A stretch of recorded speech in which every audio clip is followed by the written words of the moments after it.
Epilepsy is a condition in which people have recurring seizures. Epilepsy is like a brainstorm. It's really the abnormal electrical discharges that are causing these seizures. Transition of care is the process by which we prepare patients who are being taken care of by those in the pediatric world to move on to physicians who deal with adults. There are a lot of aspects of transition of care. It's not just transitioning pediatric neurologists to adult neurologists. It's understanding what's available for that individual once they hit 18 or 21 and go out into the community. My role in the transition process is to help parents set that expectation early on that they are going to move on to the adult health care and to help them prepare for that process. There's a consensus group that was developed by the Child Neurology Foundation to identify 8 principles that are guidelines of transition of care.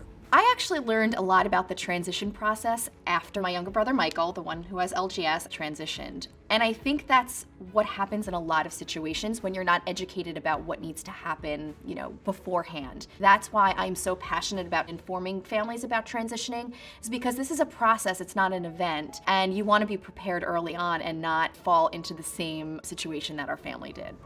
Guidelines suggest that the introduction of transition is brought into the conversations when the patients are around 12, and that becomes an annual discussion. It's much more difficult to explain to the child, okay, you've seen this one physician for so long and now you have to see another one. So it really does take a lot of communication. There are now a variety of tools that provide firsthand personal perspectives and insights to guide you through the process for optimal transitions.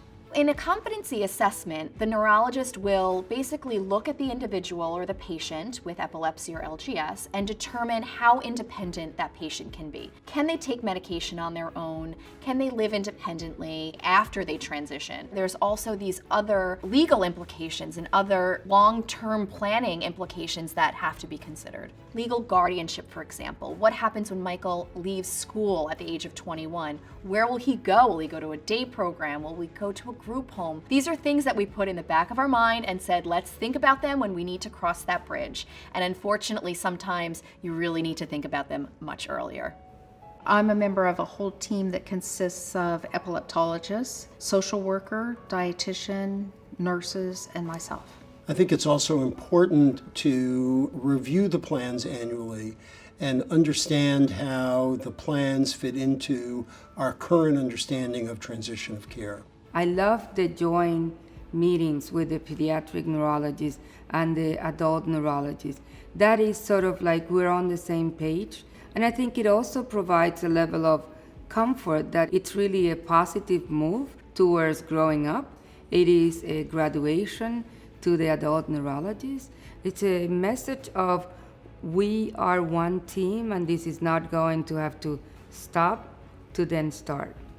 One of the most challenging things about the beginning of that relationship for the adult neurologist is to make sure that the family is comfortable with you. Very often they compare what you say to what the other doctor said before, and I usually listen. I mean, that's great to know what they know so I can build on that. This transition process really can't be a one-size-fits-all because the needs are vastly different. I think that tools, resources, checklists, anything that we can do for the patient to have a better handle of what they're doing and to know that they're not the only patient that is transitioning. It's a good message for them. I think transitioning really takes a village. My one piece of advice to other caregivers would be to know that you're not alone. There's a whole community out there that can really help you. For more information, including tools and resources, visit childneurologyfoundation.org/transitions and advancingepilepsycare.com. Brought to you by Eisai in partnership with Child Neurology Foundation.